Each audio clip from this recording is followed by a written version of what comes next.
تعمل ايه؟ باكل. طيب على السريع عشان ورانا محاضرة. بسم الله.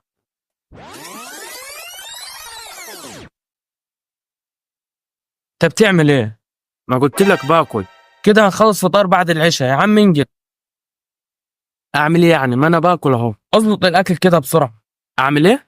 بقول لك اظبط. انت من اسكندرية ولا ايه؟ يا عم انجز. ما هو لو مش هنضخ كويس بلاها كده دلوقتي اخلص وافطر بعد المحاضرة.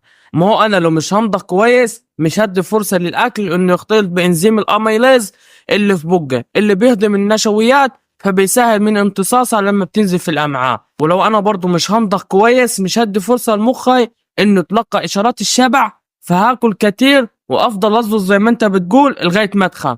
ولو برضو ما ضغطش كويس مش هيعادل الاحماض اللي في الاكل.